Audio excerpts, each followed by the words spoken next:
everyone, it's Nicole for Simon Says Stamp, and today we are going to be playing with the B-Day class kit.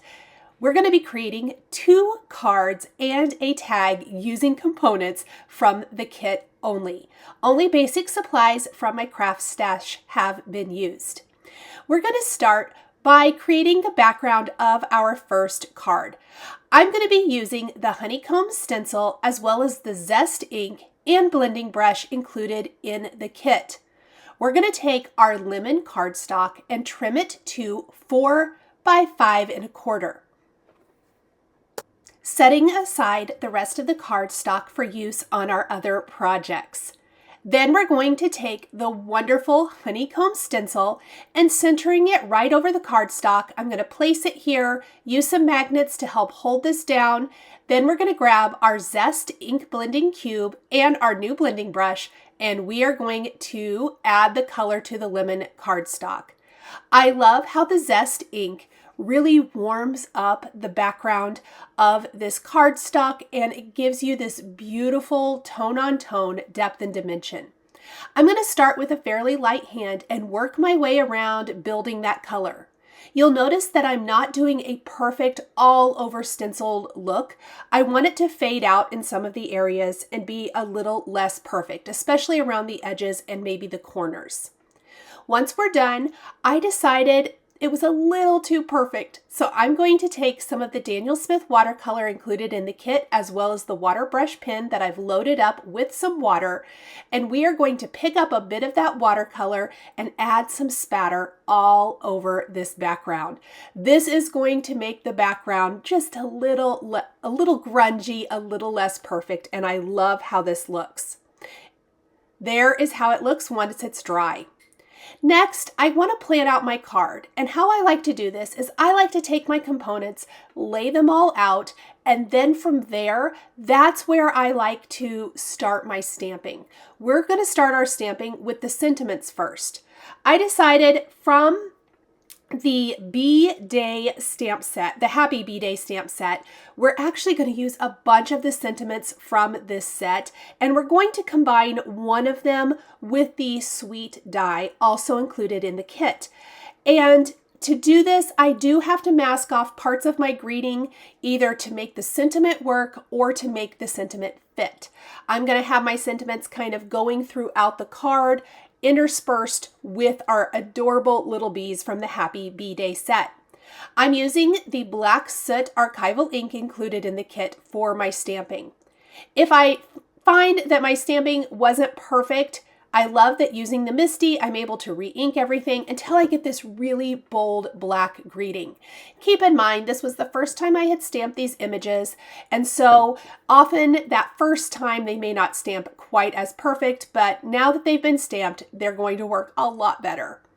I'm going to go ahead and finish stamping the rest of my greeting down here at the bottom, and then we're going to replace the word sweet in the sentiment up at the top with our die cut word that we've die cut from some of the gold matte cardstock included in the kit.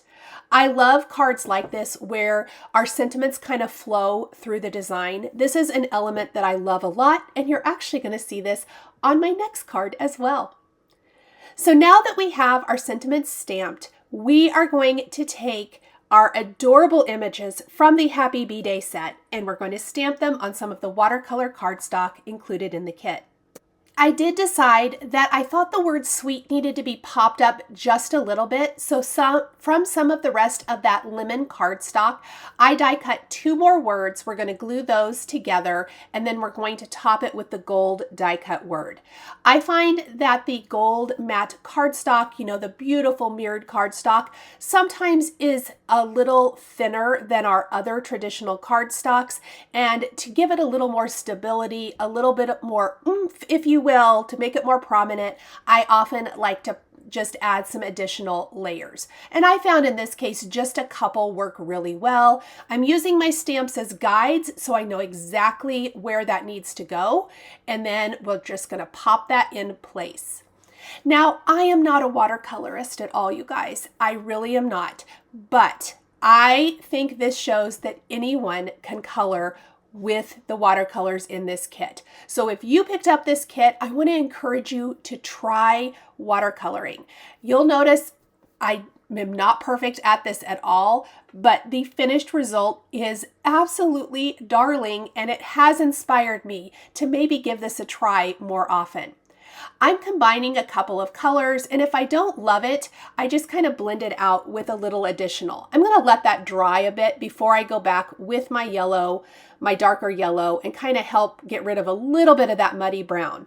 I do like the brown for adding a little bit of dimension and shading, but I really try to embrace imperfection with my coloring of these adorable bees. Now, full disclosure, I actually watercolored these twice, and not because the first time I messed up or anything like that, but I actually colored the portions that you're seeing here in black first, and then only did the little yellow strip through the center. And I quickly realized that was a mistake. I like that the majority of these little chubby bumblebees is the yellow color rather than the black. And I think it was a lot showier and a lot more whimsical and fun than where I had originally gone with this design. So just, color however you like for this, but I am having a great time at just kind of laying the color down. Now, a couple of notes: if you haven't used watercolor before, I would recommend letting the section dry, letting your image mostly dry before you try to watercolor right next to it. They are going to run together if you touch the color, and so you really want to be aware of that. And let every section dry. Take a heat tool to it if you need to, but I found I didn't have to add a heat tool or anything like that. I would kind of color each section with my yellows, and by the time I got done with the last one, I was generally ready to go on to the next. Now, before it's too dry, I did go in and add some little pink cheeks. I will say, because it was still a little bit wet, they faded out a little bit, and it did more of a blend, I would say, with the yellow. You'll notice that a lot of it kind of wicked out. So instead of messing with it anymore, I don't want the paper to pill. I'm just going to leave it. I'm going to let them dry for now. And I'm actually going to move on to another section that's a little further away. This balloon is not next to any of the yellow that we just did. And I'm going to add my colors to the balloons.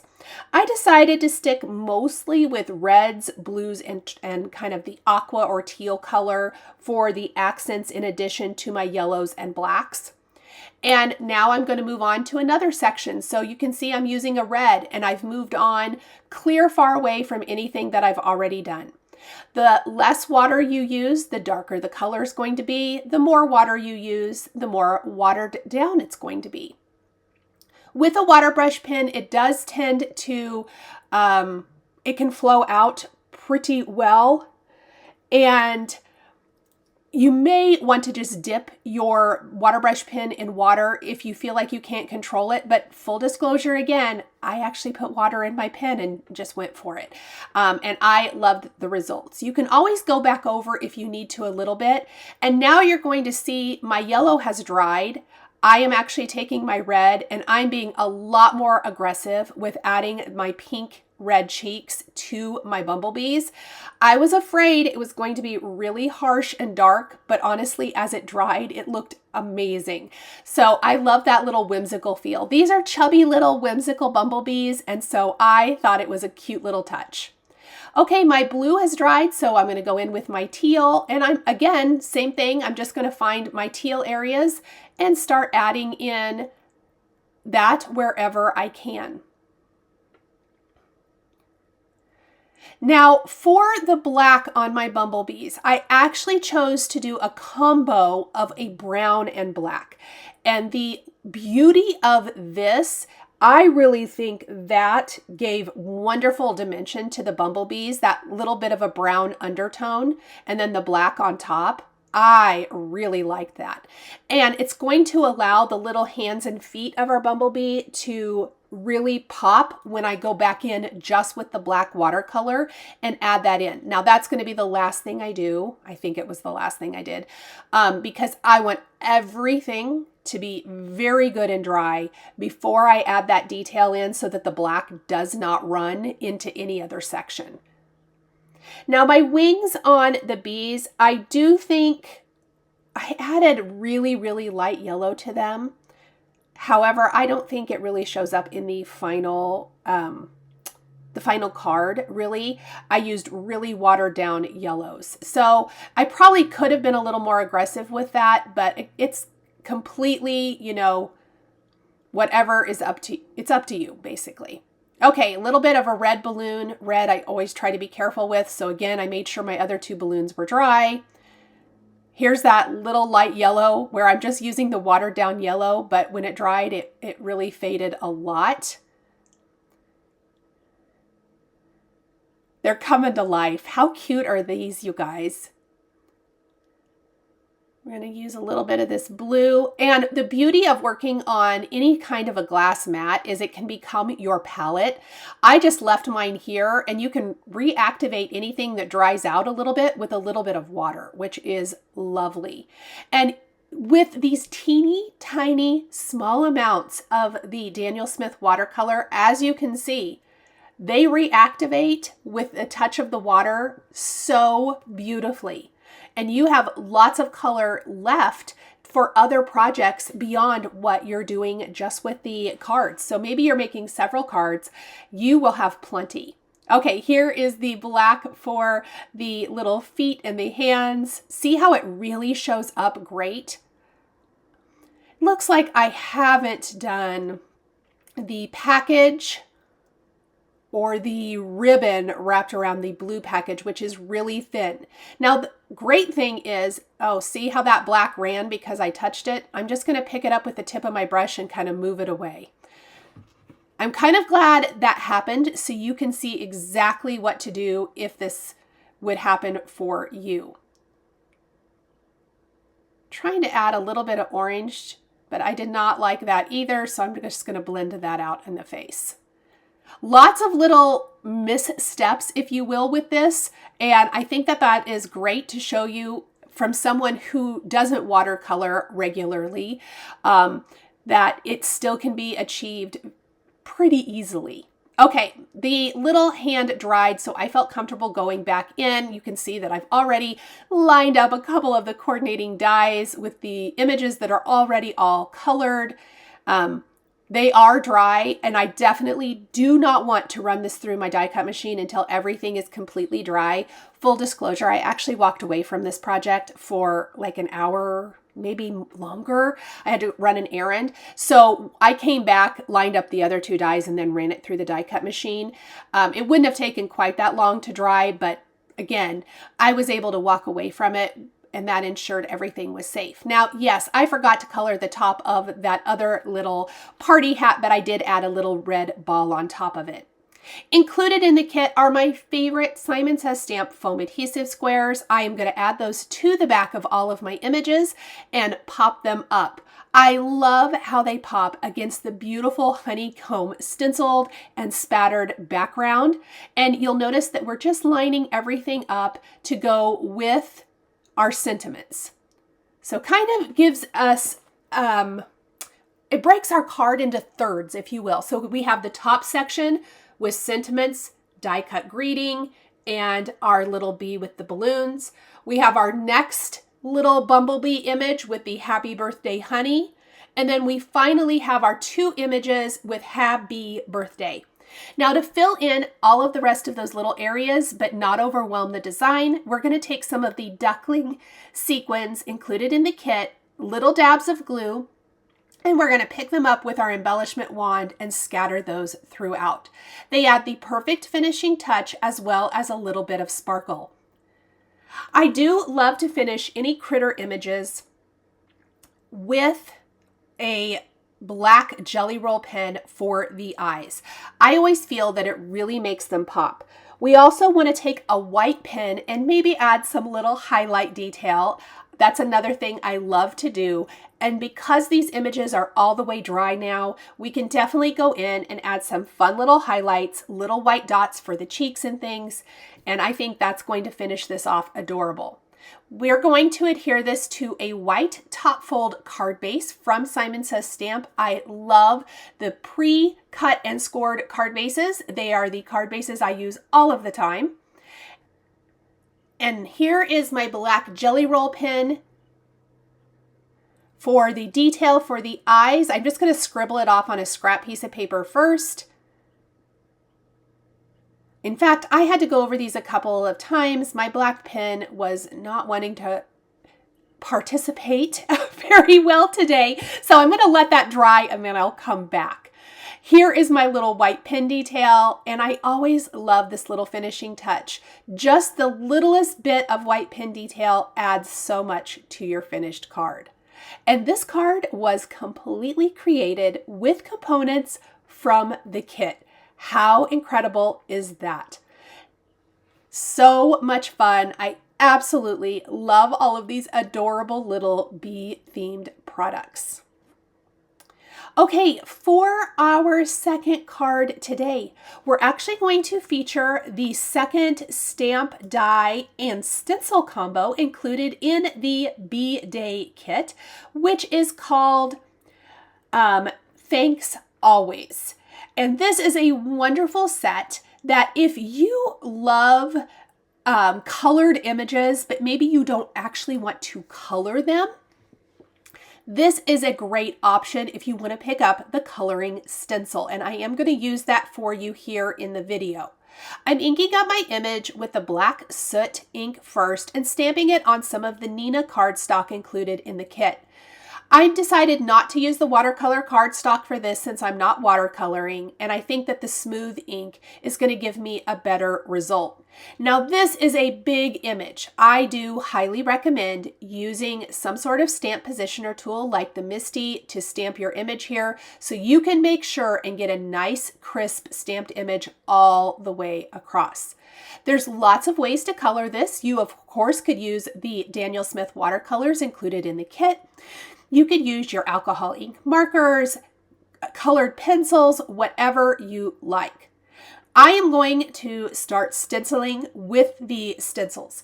Now, I decided to hold on just for a minute, and I am going to create my background so that it can be drying while I do my inking. I've used the Groovy stencil, I think it's called Groovy, that is included in the kit. And on the embossed side, I am taking the Zest ink and my blending brush, and I am doing a light inking over the raised areas so that the ink is, I'm not pressing very hard. I want the ink to stick to those raised areas and not go down into the grooves.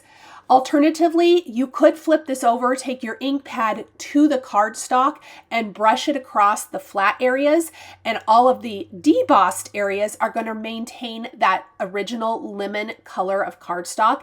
And I think that lemon, or the yellow, pardon, tone on tone would be a really cool background as well. Now, I did grab my watercolor just to do that spatter effect because I liked it so much for my first card. We're going to do it again for the second one, just picking up that yellowish color with our water pen and spattering it all over this background. I like how it adds just a very subtle little bit of distressing. Now that we have that, I'm going to set that aside and we're going to go back to our Thanks Always stencil set and stamped image, and we're going to start adding our color. Now for this, I would recommend some detail blending brushes instead of your bigger blending brushes. That way you're able to get into all of the little nooks and crannies and really get that color added. I am going to be doing even more detailing than the stencil because I don't want my flowers to be the same color as my letters. For my letters, I'm doing a tone on tone to my background. They're all going to be a combination of Zest and Honey, Simon Says Stamp Positively Saturated inks, where the color goes from Zest up at the top into the darker, kind of an ombre effect, into the honey color down near the base of each letter. Then my critters are all going to be in shades of neutral, and my flowers are all going to be a watermelon color with some green leaves. So I'm just trying to make it even more, if you will, custom than the stencil actually kind of shows, if that makes sense. That's why I say some detail blending brushes are going to come in handy. You'll notice that where the green kind of overlaps, the greenery, the little leaf area overlaps the letter. I did try to avoid it, but then I realized I couldn't get as close to it as I want, and the green will go over the yellow ink beautifully. I just tried not to go too terrible dark with it there. And then I'm avoiding the flowers, which normally you would stencil here at the same time, but I'm going to take a very teeny tiny detail brush and color those in. Another idea is you could combine markers or pencils or watercolor with your ink blending. So let's say you ink blend all of your letters and your critters, your sentiment and your critters. You could go in and actually color the flowers if you wanted to. But I'm using this teeny tiny blending brush and just kind of pouncing the color on rather than full on ink blending. There was only one area that I it's down by the A right here, that I got out of the lines, I should say a little bit, but ultimately in the finished card, it didn't bother me. Okay, once we have that, looks like I still have the bunny, and I decided to go pretty neutral with all of my critters, not anything too crazy. I think I'm using the color Cookie, if I'm not mistaken, for the bunny and the little highlight. And you're going to see I'm just going to work my way through these. I've added the green for all of the leaves. And we're going to do the rest of the critters. And for most of these, I used Cookie, Gingerbread, Woodsy, I believe, for some of it. And then I used a little bit of, I want to say nutmeg and allspice for my kitty. And the colors do fade just a little bit as the ink dries, as it absorbs into the cardstock. It's going to smooth and slightly lighten a little bit. So what you see here is going to look a lot softer in the finished card. I pounce off quite a bit of the ink, you'll notice, and then I guess I used Cozy, not Woodsy, pardon. And I'm blending that in for my little mouse. And using a pretty light hand. Now, when I'm completely done with my critter stenciling, I did take another teeny tiny blending brush in pink pastel ink, and I'm going to do the inside of the mouse's ears, the cheeks on some of my critters with a little bit of pink. It's going to be a very, very soft application, but I love that look on my little critters. Once we have everything ink blended the way we want it to look, we can then go in and use the coordinating Thanks Always die to die cut this big, bold sentiment and image for our card. I noticed I missed a little something, so let's add in the little stripes on our kitty. So cute. Okay, here is the pink pastel ink. I'm going to pounce off a little bit of that. And again, before I die cut, I like to do it while it's still in the large size of paper. We'll add some little pink cheeks. We'll add some white highlights here in a little bit, but again, I want to wait to do that until the ink is dried a little bit more. Now we're going to take a black jelly roll pen and again, add detail for the eyes, making sure the eyes really pop. Our background panel measures 3 3/4 by 5.5 inches. That means that on a side fold card base in a horizontal format, there's going to be a little bit of white space up at the top and at the bottom. You'll also notice that our sentiment is slightly thinner. There's going to be a lot of room at the top and the bottom of this sentiment when we place it on the background embossed strip. That was on purpose. I do want to add some sentiment strips to my design using additional greetings from the Thanks Always stamp set. This is what I was talking about earlier, where I really incorporated the same technique that I used for the first card. This time though, our sentiments are going to flow through the design in sentiment strips that have been trimmed and popped up rather than directly onto the background. I decided to replace the center of my flowers in my image here with some of the flat back sequins included in the kit, as I didn't feel like they looked very neat and tidy, and a little gem, a little sequin always can hide that. Taking 3 of the additional phrases from the Thanks Always stamp set, we're going to stamp those on black soot, stamp those on some of the leftover Neenah cardstock using the black soot Distress archival ink. I decided to use "You Are Appreciated, You're the Best," and "For an Amazing Friend." So how it's going to read on the card is, "You are appreciated, you're the best, thanks for being an amazing friend." I felt like that flowed really fun and cute. And again, it was a great way to fill in that extra space and have my sentiments flow throughout the card. Here I'm adhering this to my background. You'll notice it goes side to side, leaving that 1/4 inch up at the top and 1/4 inch at the bottom. I've used the foam adhesive squares from the kit all over the back of my piece and popped it up. We're going to take some of the thin foam adhesive strips, also from the kit. These are my favorite thin foam adhesive strips. I absolutely love them. And we are going to place them on the back of the strips and pop these, 1 underneath and 2 up high. And then of course, we're going to finish our card with a scattering of our duckling sequins again. These always add just a nice little finishing touch, and we use them in the flowers, in the flower centers on our image. So I think that having some of them bounce kind of outside of that is really going to round out the design beautifully. Now, if you've followed me at all, you may know that I am a huge tag fan. So you can imagine that when I saw the Honeycomb Wafer tag die set included in this kit, or also available for purchase here at Simon Says Stamp, I could not wait to create something with this. I saved it for last because I was so excited to play with it, and we are going to create a fun little shaker tag that I actually used to adorn a fabric project bag I made with Tim Holtz fabrics.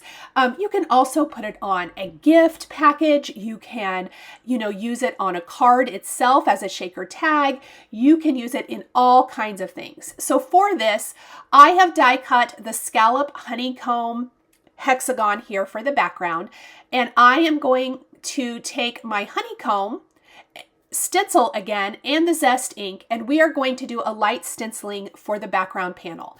For our tag, we need a solid piece. We need a frame piece. So from the frame, I die cut 2 pieces from the lemon cardstock. From one of them, I die cut out the center, also included in the die set, so that I could have a frame.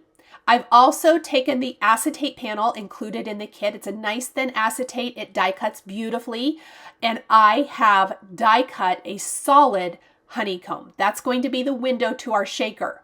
Now, my favorite foam adhesive squares in this kit, they are perfect, you guys, for making a dimensional shaker. You're also getting this wonderful double-sided adhesive in the kit, and it is perfect if you are going to be using acetate. You are going to want to have some double-sided adhesive. It makes creating and adhering anything with acetate so much easier and so much less messy. So I am just going to go around the entire perimeter of my little honeycomb tag, and we are going to place our double-sided tape. You can tear it. I'm just using my scissors to cut this into little strips. And then we're going to peel off the backing, and we're going to pop the acetate die cut piece right to the back of our frame. This is the front of our little shaker. I think I accidentally doubled up my adhesive here. Oops. It's going to be nice and strong. So I'm just peeling this off, trying to keep my fingers out of it. We're going to take our die cut and place it right on the back. Okay, now we have our background and our frame. In the background of our shaker, I am going to limit how many things I actually apply inside the shaker so that it doesn't impede my sequins when they're shaking around too much. But I do want to put these die cut honeycomb shapes that also come in the die set with the tag, and can be used with or without the tag, by the way. All of these pieces can be. And I think this is a die set you are absolutely going to love. I'm going to carefully put a little bit of glue on this, and I'm going to position this right over the stenciling. I personally really love the stenciling and then the die cut right over the top. We've used some more of that gold matte cardstock that came in our kit. We're going to place the big piece and the small piece here. So cute. I'm going to look and see how that is looking. I love it. Now we're going to take those foam strips and we're going to do exactly what we did with the double-sided adhesive, but this time we're going to frame up the front of our shaker. We're going to create that well to put our shaker material in, making sure that our adhesive butts up right next to each other all the way around. That way our shaker material isn't going to escape. Maybe you want to put seed beads or maybe just a bunch of die cut confetti inside or clay shapes, whatever it might be. You could definitely have fun with this and make it your own. Okay, so let's go ahead and assemble the shaker itself. I'm going to flip it over. I'm going to fill the well with a scattering of these sequins. And I was pretty generous because there's not a lot of things that are going to get covered up inside.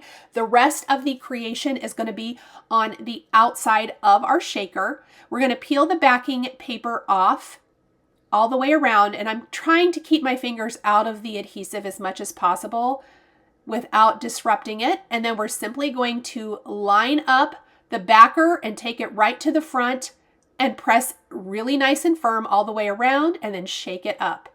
Look how cute. Okay, we're ready to finish. You also get a little length of iridescent twine from Simon Says Stamp included in the kit. I decided to fold it in half, thread it through the top of my tag, make a little loop and thread the ends through, and then tie those ends into a little knot.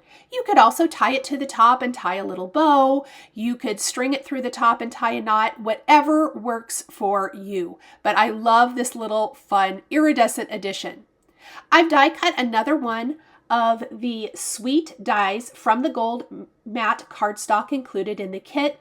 This time I am not going to add any additional layers back behind this, and we're going to glue this right to the front of our tag, kind of up in the upper portion of our little honeycomb.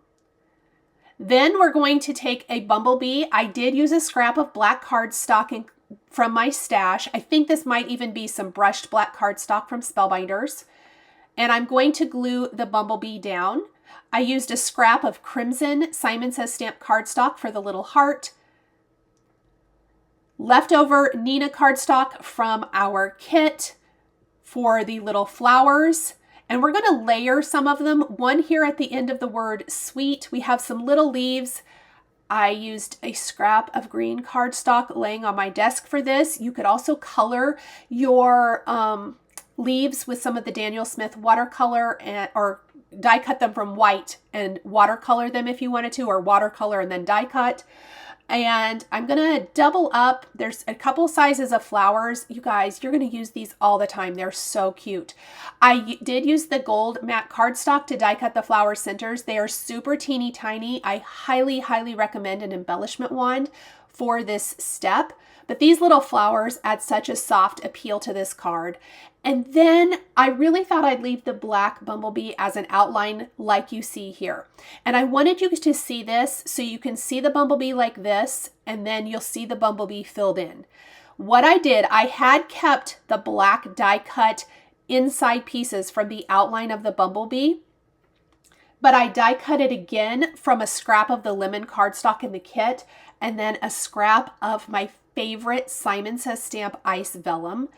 We are going to inlay the pieces of the bumblebee, including the black for the head, the lemon for the stripes on our bumblebee, and the ice for the wings.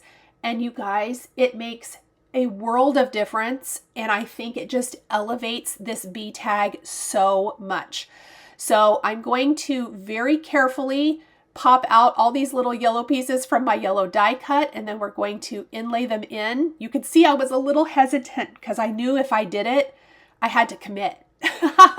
And so I started, and I instantly, once I started the yellow, I was like, oh my gosh, you can see him now. I think there's just a little too much going on inside of the tag. And so this really, really makes him pop. Here's that little black piece. And even with using vellum for the wings, I am going to use liquid adhesive. I'm going to try to you can see me kind of smoothing it out with the tip of my glue press. But the ice vellum is very forgiving. It's a little bit more opaque than most vellum. And so look at that, you guys. Is that not the cutest, sweetest little tag? I absolutely love it. Thank you guys so much for joining me today for my 3 projects created with the Happy Bee Day kit from Simon Says Stamp. The supplies I used to create my cards and tag are listed and linked below the video here on YouTube for your convenience. Thank you as always for joining me for this video, and we'll see you in the next one. Bye!